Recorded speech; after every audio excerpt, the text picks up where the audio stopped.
Tereza do Resgate Cambuí de Campinas. Eu, em cima do senhor Maurício, que ele falou, me perguntar para a companhia elétrica qual é a árvore ideal.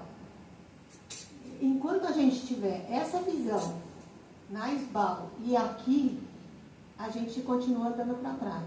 Tá? A gente tem que dar valor para a árvore e não para o fio.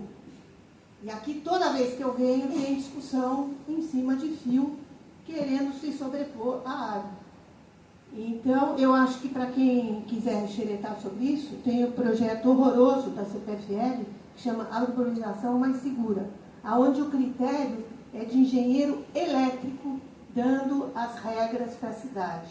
Várias cidades estão aceitando aquelas árvores nanicas para colocar embaixo da fiação, em vez de fazer a árvore certa e fazer a manutenção e a poda certa. Eu não sou técnica, mas já deu para aprender um pouco de coisa. Então, é só para comentar mesmo que é muito absurdo que aqui não se discuta o melhor para as árvores e não para a fiação. Obrigada. Obrigado, eu acho que o seu comentário é muito oportuno. Só para dizer, nós estamos no mesmo time.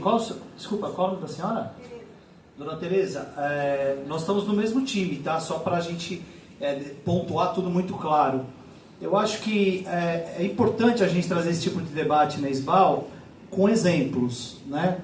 A legitimidade desse ponto de vista da rede, da empresa de distribuição de energia é absoluto, é super legítimo. Só que é legítimo também entender que para a senhora fazer essa manifestação precisou de energia elétrica. Então, assim, o que eu quero pontuar, e não defendo nem um ponto nem outro, eu só coloquei que a gente precisa falar a mesma língua. E por que eu penso isso? Eu vou trazer um exemplo de Maringá.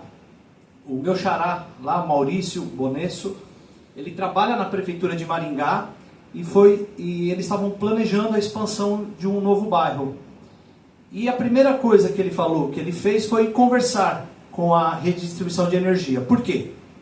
Porque se ele planta a árvore que ele quer e a rede de distribuição de energia tem a competência de ir lá fazer a poda, ela também pode tomar algumas decisões autônomas. E aí gera a insatisfação do munícipe, do defensor da árvore, etc. Então, ao invés de ir para o embate, que esse, no meu ponto de vista, é sempre o pior caminho, ele foi conversar e deu as mãos para a rede de distribuição de energia. Ele falou, o que seria melhor para a gente planejar esses novos bairros de Maringá? E a rede de distribuição de energia falou, olha, o ideal era que a gente não tivesse muita diversidade de espécie e colocar alguns critérios. Ele falou, pois bem, eu vou atender o que você está falando. E aí, um grupo de ambientalistas, muitas vezes não técnicos também, colocaram para ele uma posição como legítima, como essa que a senhora está apresentando. Só que ele fez o seguinte, como técnico da área, ele fez numa rua somente uma espécie, atendendo a companhia. Na rua do lado, ele colocou outra espécie. Na outra rua, ele colocou outra espécie. E quando você estuda ecologia, tem um índice chamado índice de Shannon, que calcula a diversidade beta. Quando você está na rua, você não tem a diversidade desejada, na visão dos ambientalistas que tomam partido e tem que tomar partido. Mas na visão da ecologia técnica, na diversidade regional, ele alcançou os preceitos ecológicos.